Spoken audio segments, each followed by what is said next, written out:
Irmãos, eu fico impressionado o que Deus faz quando as pessoas se colocam em suas mãos. O Evangelho foi pregado a todos.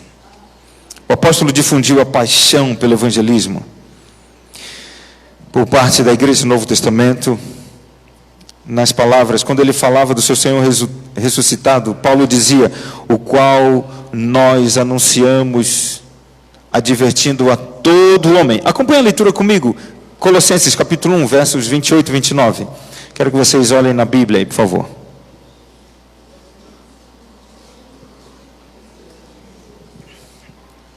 Colossenses 1, verso 28 e 29, e falando a respeito de Cristo, do Senhor ressuscitado, ele diz: o qual nós anunciamos, advertindo a todo homem, e ensinando a todo homem em toda a sabedoria, a fim de que apresentemos todo homem perfeito em Cristo.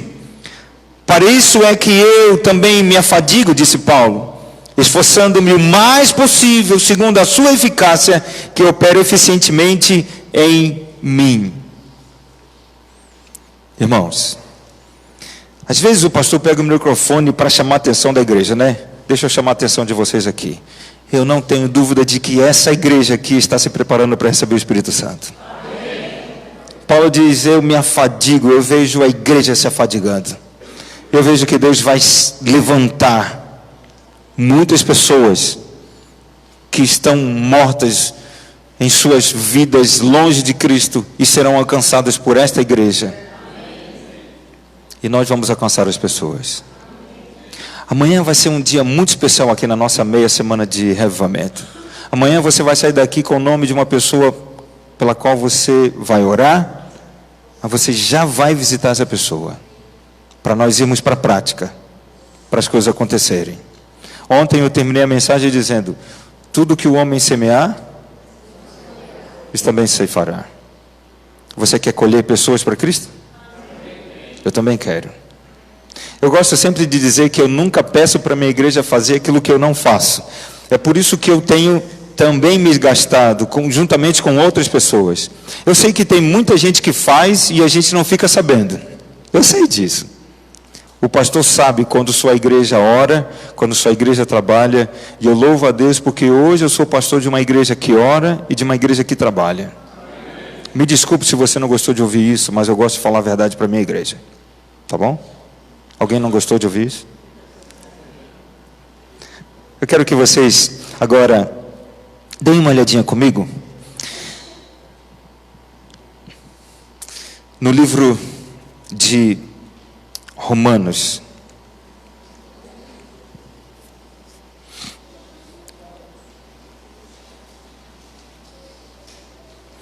No capítulo 2, verso 17. Romanos capítulo 2, verso 17. 2. No carioquês tem 2 e 12. Então é 2. Eu não consigo falar. A minha esposa está fazendo um trabalho fonoaudiológico comigo há 25 anos e não consigo me converter ainda. Eu vou ler aqui na versão A Mensagem. Diz assim: se você foi educado como judeu, não pense que pode descansar em sua religião. Orgulhoso de estar por dentro da revelação de Deus, de experimentar as melhores bênçãos de Deus, de estar atualizado com as doutrinas, eu tenho um recado especial para você que está seguro disso, que conhece a palavra revelada de Deus e se sente em condições de levar a Deus outros que estão em labirintos escuros e emoções confusas. Você está guiando os outros, mas quem está guiando você? Falo sério. Enquanto você prega, não roube, você rouba? Afinal, quem iria suspeitar de você? A mesma coisa vale para o adultério e para a idolatria. Você consegue se safar de qualquer situação com discursos eloquentes sobre Deus e sua lei.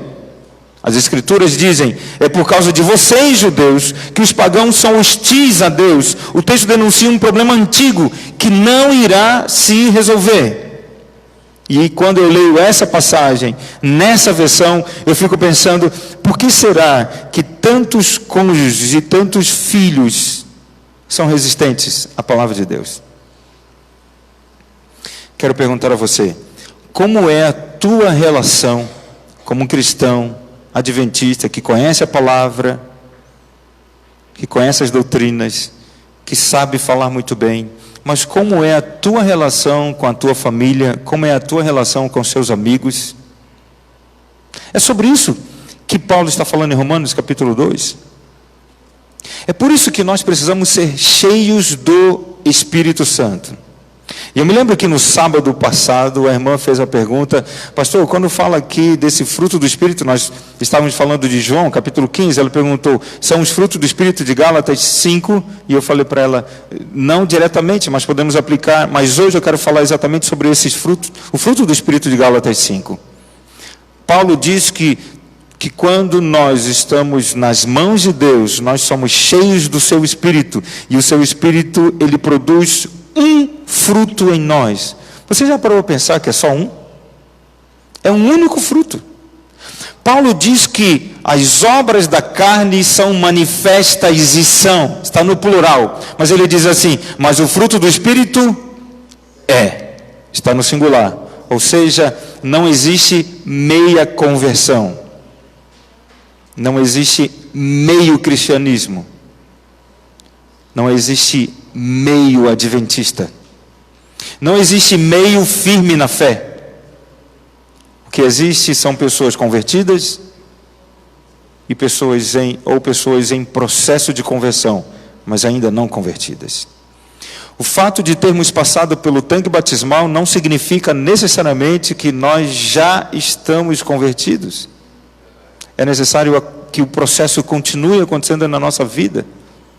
E quando eu estava preparando essa mensagem de hoje, eu fiquei pensando, o que nós precisamos fazer para alcançar os cônjuges, para alcançar os filhos que não estão na igreja? O meu pai foi adventista durante mais de 30 anos e hoje está fora da igreja.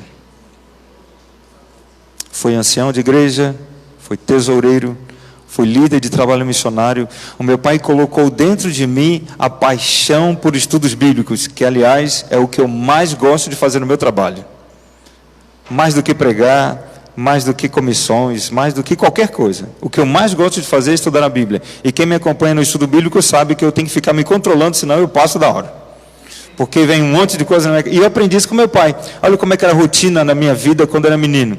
Nós íamos para a igreja sábado de manhã, e aí nós ficávamos na escola sabatina, culto, terminava o culto, tinha ensaio do coral, e eu não cantava no coral, porque eu era menino ainda, não tinha vaga para menino, então eu ficava lá fora correndo, como qualquer menino faz, e menino correr no sábado não é pecado, tá bom? Porque senão a perna incha, ele tem que correr para gastar a perna. E aí depois nós almoçávamos juntos, e era bom porque eu sempre filava a boia dos outros, e depois a gente saía para dar estudos bíblicos. E eu não estou falando da minha família, a minha igreja era assim. A minha igreja passava o sábado juntos, passávamos juntos. Então nós saíamos todos para dar estudos bíblicos e discipular as pessoas, e depois voltávamos todos para o culto jovem. Então, no domingo, depois de manhã nós íamos para o clube de bravadores, voltava para casa meio-dia, e à noite nós estávamos na igreja. Quarta-feira a mesma coisa. Irmãos, eu só conheci igreja vazia depois que eu me tornei pastor. Eu não sabia o que era igreja vazia. Eu nunca havia assistido um culto com uma igreja vazia. E aquela igreja onde eu fui criado, eu vi essa igreja em 20 anos abrir pelo menos 10 novas igrejas. Vocês imaginam um negócio desse? E sabe o que era pior? Naquela época o distrito tinha mais de 15 igrejas. O pastor aparecia uma vez a cada 4 meses. E os nossos anciãos eram verdadeiros pastores. Eles orientavam a igreja, eles treinavam a igreja, eles visitavam a igreja, eles ensinavam a igreja o que é ser uma igreja. E nós fazíamos uma vigília, sabe aquela vigília de 10 horas? Começava às 10 da noite e até 6 da manhã. Nós fazíamos uma vez por mês. E foi nessa igreja que eu fui criado. Então não tinha esse negócio de não ir à igreja, de não se envolver. E na nossa igreja, veja, no meu clube, todo mundo tinha especialidade de dar estudo bíblico. Porque a gente não tinha nem opção, era a nossa diversão. Não existia smartphone, tablet, não tinha nada. E a nossa diversão era estar na igreja. Imaginem vocês. nos cultos da minha igreja, a gente não via família sem os filhos. Pastor, a época era diferente. É bem verdade, eu sei disso. Mas as famílias estavam ali e nós não ouvíamos falar de pessoas que deixavam a igreja. E cada dia a dia, o Senhor ia acrescentando aqueles que iam sendo salvos, como acontecia lá. O que eu estou contando para vocês, irmãos, é que o que nós encontramos na Bíblia vai acontecer aqui nesta igreja também. Vai acontecer. Deixa eu contar uma coisinha para vocês. Quando eu vim para cá, eu sentei com o presidente, ele falou para mim assim: Pastor Gilson, eu quero que você dê uma atenção bem especial para a igreja de Placafó, a igreja do CTJA, porque eu quero que você ajude aquela igreja do CTJA a terminar a obra, e quero que você ajude a igreja de Placafó a avançar como uma igreja missionária, porque é uma linda igreja e tem um potencial muito grande, mas eles ainda não sabem o tamanho deles mesmos. E quando eu cheguei aqui, que vi essa igreja linda, irmãos, eu sempre chego no distrito que eu tenho que reformar a igreja. E vocês já fizeram isso. Olha que beleza. As minhas mãos estão fininhas. Só os pés que estão calejados. E eu quero que eles calejem cada vez mais. E a maior alegria é poder conversar com o ministerial, como eu fiz hoje. Ele falou para mim assim: Pastor Gilson, o que está acontecendo na tua igreja, hein? Eu falei: pastor, é só o início de algo maravilhoso que está acontecendo e que vai aumentar cada vez mais. E eu falei para ele: pastor, já que o senhor esteve no nosso congresso, o senhor vai ter que assistir conosco a nossa meia semana de colheita que faremos em setembro, e nós vamos batizar 100 pessoas. E o senhor vai entrar no tanque comigo, pastor. Então comece a fazer musculação, porque o braço vai cansar. E ele riu. E eu fiquei muito feliz quando ele disse assim: eu creio nisso, pastor. Eu vi o brilho nos olhos de cada pessoa naquele dia no congresso. Essa igreja lotada. Irmãos, digam para mim qual igreja de Salvador que numa segunda-feira a igreja está assim? Placafó nem conta, porque é outro nível, né? Eu estava aqui sentado, né, antes do irmão Paulinho cantar, e eu fiquei pensando assim: como é gostoso não ter que falar uma frase. Tem uma frase que eu falo que eu odeio ter que falar, sabe qual é? Irmãos, às vezes eu uso o Alex como laranja, né? Irmãos, cheguem para frente. É tão bom não precisar fazer isso. Mas eu quero encerrar minha mensagem de hoje pedindo a vocês que me acompanhem o seguinte pensamento: olha, quando os mensageiros da cruz saíram proclamar o Evangelho, houve tal revelação da glória de Deus como nunca antes havia acontecido. Mediante a cooperação e a ação do Espírito Santo, os apóstolos fizeram uma obra que abalou todo o mundo. O Evangelho foi levado a todas as nações numa única geração, irmãos. Foi um milagre fantástico, uma transformação na vida daqueles homens, e eles agora transformavam a vida de outras pessoas. Aqueles primeiros discípulos que numeravam 120 no dia do Pentecostes, de acordo com as melhores estimativas dos historiadores cristãos, eles passaram agora de 1 milhão de pessoas. A média de cristãos para a população mundial tinha mudado drasticamente em 30 anos. E o Espírito Santo se movia de maneira miraculosa na igreja do Novo Testamento. É por isso que a igreja explodiu. E só foi possível porque eles se colocaram nas mãos de Deus. Agora, avançando 2000 anos, nós estamos agora no tempo do fim. As profecias de Daniel e Apocalipse se aproximam de um clímax glorioso. Mas os seguidores de Cristo dos últimos dias não entenderam Daniel 8,14, que diz: até 2.300 tardes e manhãs o santuário será purificado. Eles estavam convencidos de que a purificação do santuário era a purificação do planeta Terra. Por isso acharam que Jesus voltaria no final dos 2.300 dias, ou seja, em 22 de outubro de 1844. Os seguidores de Cristo naquela ocasião confessaram seus pecados, alegremente compartilhavam as coisas uns com os outros, todos procuraram pagar suas dívidas, Batatas foram deixadas no campo sem ser colhidas, erros foram corrigidos, famílias se uniram esperando a volta de Jesus, ninguém brigava porque não tinha tempo para brigar e para consertar depois. A esperança da volta de Jesus ardia no coração daquelas pessoas, mas assim como aconteceu com os primeiros discípulos, eles também foram terrivelmente desapontados. Os primeiros discípulos viram seu mestre morrer e ficaram achando que a igreja morreria ali. Os primeiros adventistas também viram desapontamento acontecer e acharam que a igreja morreria. E aí Ellen White escreveu assim: se queremos fazer progresso na vida espiritual, precisamos orar muito. Quando oramos no início da proclamação da mensagem da verdade, vimos Deus agindo de maneira miraculosa. E ela pergunta, com que frequência era ouvida a voz da intercessão dentro de casa, no celeiro, no pomar, ou mesmo no bosque? E ela disse, frequentemente empregávamos horas inteiras em orações fervorosas, em grupos de 2 ou 3, e reclamávamos a promessa de Deus. Ouvíamos muitas vezes palavras de agradecimento e o som de cânticos de louvor. O dia de Deus está agora mais próximo do que no início da nossa crença, irmãos. E deveríamos então ser mais sinceros, mais zelosos, mais fervorosos do que nossos pais da igreja. Nossos perigos atuais são maiores do que aqueles. As pessoas estão ainda mais endurecidas. Precisamos estar agora totalmente imbuídos do Espírito de Cristo e não devemos descansar até que recebamos esse Espírito.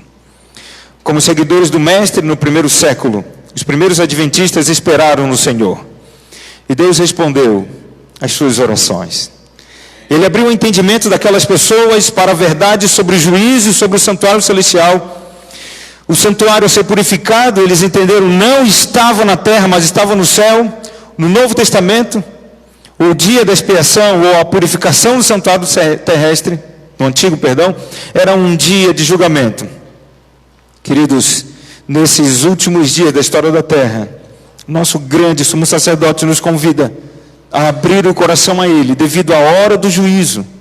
Ele diz, temei a Deus e dá-lhe glória, porque é chegada a hora do seu juízo.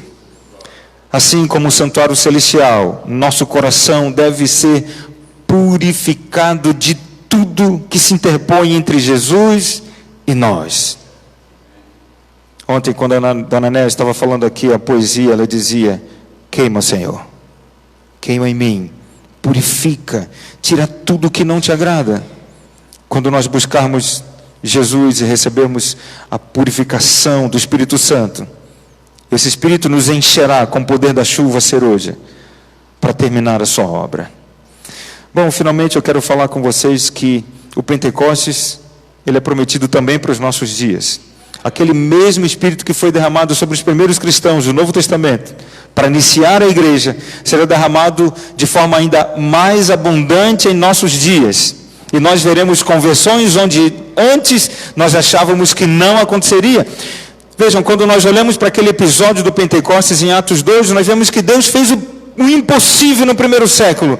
12 homens, 120, para atingir 180 milhões de pessoas, e Deus vai operar o mesmo Espírito, ainda com mais intensidade em nossos dias.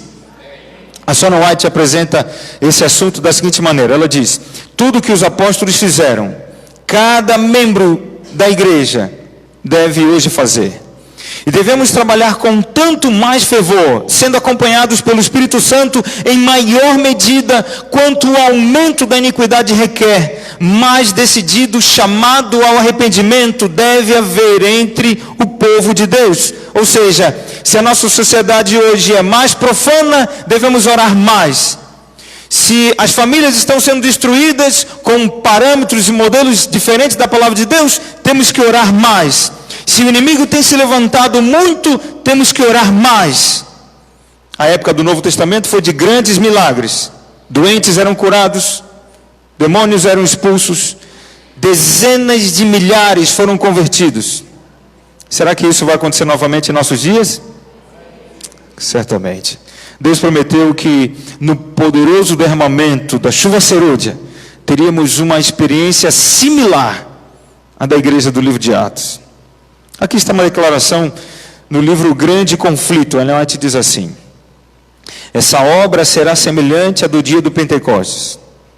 Assim como a chuva temporã foi derramada por ocasião do Pentecostes, e o Espírito Santo agiu no início do Evangelho, para pregar o Evangelho, para efetuar a germinação da preciosa semente, a chuva serôdia será dada em seu encerramento em medida maior para o amadurecimento da seara.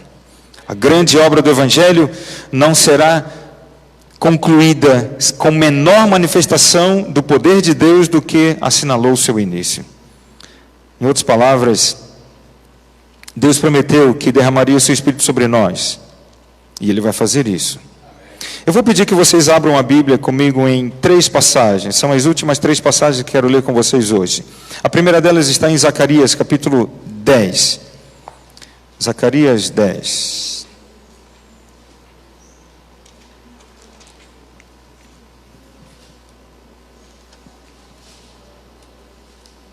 Todo mundo sabe de Zacarias, hein? Aí. Acharam aí, não? Tá aí, pode procurar. Zacarias, capítulo 10, verso 1. Eu vou ler para vocês em 2 versões. Uma versão como a de vocês, uma outra versão mais moderna. Acharam? Zacarias 10, verso 1. Diz assim: pedi ao Senhor chuva no tempo das chuvas serôdias, ao Senhor que faz as nuvens de chuva, dá aos homens aguaceiro a cada um, erva no campo. Olha como diz essa outra versão: orem ao Senhor por chuva, é o tempo da chuva da primavera. Peçam ao Senhor, porque é Ele quem faz chover. É Ele quem cria as tempestades da primavera. E é Ele quem produz o trigo e a cevada. Se nós queremos derramamento do Espírito Santo, devemos pedir. 2 passagens mais. Esse outro livro é mais fácil de achar, o livro de Oséias, capítulo 10, verso 12.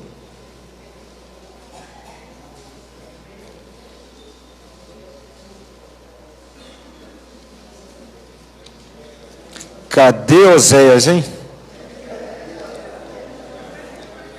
É antes de Joel, irmãos. Oséias 10, verso 12.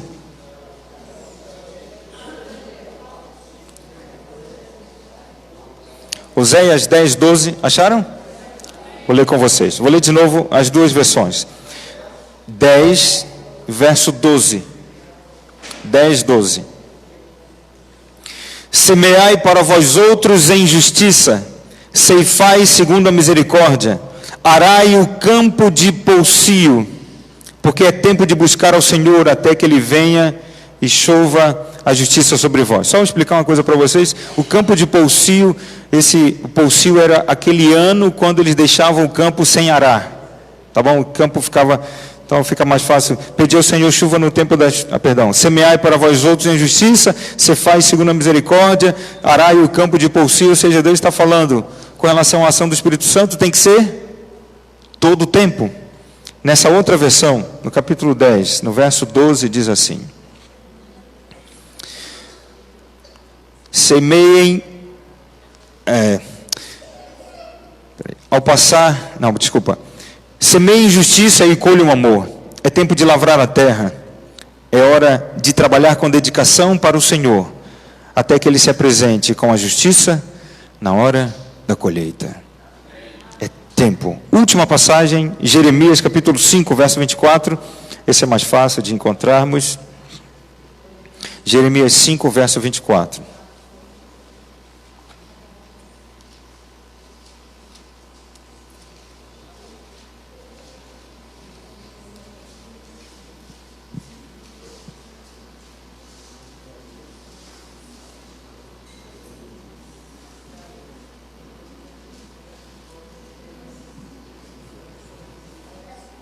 Ok? Encontraram? A Bíblia de vocês diz assim: não dizem a eles mesmos: temamos agora ao Senhor nosso Deus, que nos dá a seu tempo a chuva, a primeira e a última. Nessa outra versão diz assim: mas esse povo, que povo? Incontroláveis, indomáveis, fugitivos, nunca pensam em dizer: como podemos honrar o Senhor com a nossa vida? O Deus que dá chuva na primavera e no outono, ou seja, a temporânea, a serôdia, e mantém o ritmo das estações. Cristo confiou à igreja um encargo muito especial.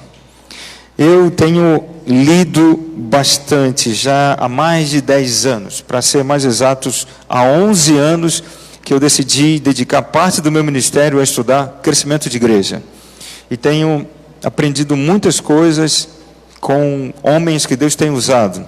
E um deles, eu já citei ele aqui, já falei, já preguei sobre isso, pastor Rick Warren.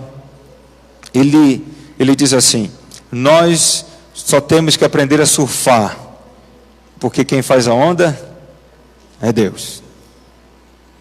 Nós só temos que preparar a terra, lançar a semente, porque quem vai fazer a semente germinar é Deus, é o seu Espírito. Quando eu penso em crescimento de igreja, eu penso numa igreja como placa Ford. Eu penso nessa igreja aqui. Eu vejo, ao olhar para vocês, eu vejo o desejo que vocês têm de viver essa experiência, que eu creio que muitos já viveram, e por isso creem tanto, de que Deus vai fazer maravilhas aqui em nosso meio. De que veremos conversões que antes imaginávamos seriam impossíveis. Hoje eu quero encerrar a nossa mensagem aqui, o nosso culto, orando com vocês. E eu queria hoje convidar algumas pessoas para vir aqui. O irmão Paulinho vai cantar para a gente. E eu gostaria que você pensasse naquela pessoa da tua família que você acha impossível de entregar o coração para Jesus. Porque hoje nós vamos colocá-las, todas elas, nas mãos de Deus. E nós vamos pedir a Deus que envie o seu Espírito para alcançar o coração dessas pessoas. Porque, preparem-se, irmãos, os milagres vão acontecer aqui nesta igreja. E Deus vai se manifestar. Vem cá, irmão Paulinho. Pega o microfone ali, querido. Eu queria que você meditasse na música. Quem sabe, ontem a menina que cantou aqui falou: pastor, eu fiquei impressionado, a igreja cantando com a gente, foi uma coisa linda. E você pode falar para Deus agora: Senhor, eu tenho meu esposo, minha esposa, meu filho, filha, meu pai, minha mãe, meu irmão, minha irmã. Alguém que você quer colocar nas mãos de Deus. Nós vamos entregá-los hoje nas mãos do Senhor. Se você tem esse desejo, vou pedir que, à medida que a música for sendo cantada, você venha aqui, para nós nos unirmos em oração. Esse louvor é baseado no Salmo 139. Pode acompanhar pela Bíblia.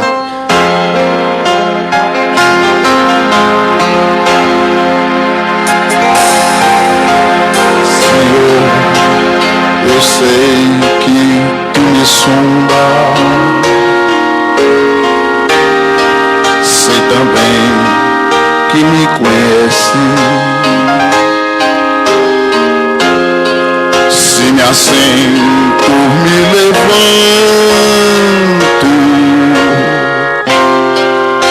Conheces meus pensamentos. Quer deitado ou quer andando. Sabe todos os meus passos. E antes que haja em mim palavra, sei que em tudo me conhece. Eu sei que Tu me sondas, Senhor. Eu sei que Tu me sondas, Senhor. Eu eu sei que tu me sondas. Senhor, eu sei que tu me sondas. Deus, tu me cercaste em volta. Tuas mãos em mim repousam. Tal ciência é grandiosa, não alcanço de tão alta. Se eu subo até o céu, sei que ali também te encontro. Se no abismo estar minha alma, sei que ali também me amas. Eu sei que tu me sondas. Senhor, eu sei que tu me sondas. Senhor, eu sei que tu me sondas. Senhor, eu sei que tu me amas. Senhor, eu sei que tu me amas. Senhor, eu sei que tu me amas.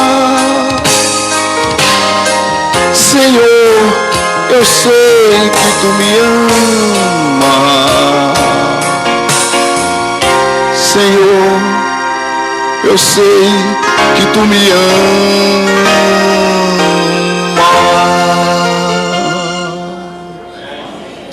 Nós não temos dúvida nenhuma de que Deus nos ama. E Ele quer nos usar. Talvez existam coisas em nós que precisamos ainda pedir a Deus para queimar em nós, como nós falamos ontem. Talvez sejam coisas que ainda impeçam que o Espírito Santo nos tome por completo. Mas ontem nós aprendemos que precisamos ser batizados com fogo. O fogo de Deus. Hoje aprendemos que Deus vai derramar o seu Espírito de forma mais abundante sobre nós. Então é necessário que nós, primeiramente, nos entregamos em suas mãos. Mas agora eu quero pedir a você que pense na pessoa que te trouxe aqui na frente.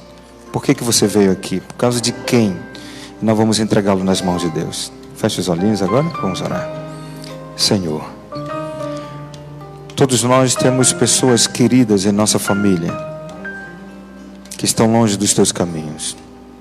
Algumas delas nunca conheceram a Jesus, nunca conheceram tua palavra, mas outras um dia estiveram no teu rebanho, no teu aprisco, mas acabaram escolhendo andar por outros caminhos.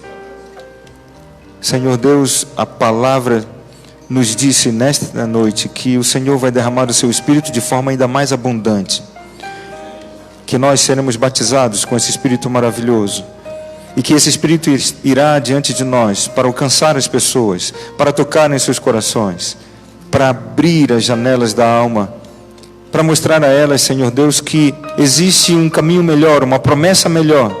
Existe a certeza de que Jesus voltará em breve para buscar a sua igreja. E nós queremos que eles estejam conosco, Senhor Deus, que eles amem a Cristo, que eles entreguem sua vida a Jesus, que eles se preparem e que eles sejam também instrumentos em tuas mãos para alcançarmos mais e mais pessoas, para que o inimigo não tenha poder sobre as pessoas, porque nós seremos instrumentos em tuas mãos para alcançá-las. E é por isso que nesse momento nós estamos entregando a estas pessoas. São cônjuges, são filhos, os pais, irmãos, sobrinhos, são pessoas caras, pessoas especiais. Talvez, Senhor Deus, algumas delas estejam magoadas, ou um dia foram magoadas. O Senhor pode curar as feridas que existem no coração delas. Talvez, Senhor Deus, sejam pessoas tão convictas em sua religiosidade que não permitem que Teu Espírito trabalhe nelas, mas é por isso que nesta noite nós estamos aqui clamando ao Senhor e nós queremos colocá-las em Tuas mãos.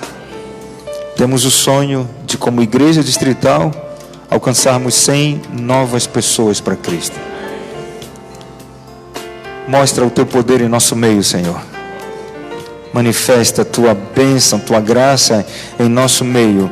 E que nós tenhamos alegria de, ao chegar ao final do ano, olharmos para trás e podemos dizer para tantas pessoas que a Tua palavra se cumpriu aqui na igreja distrital de Placafort.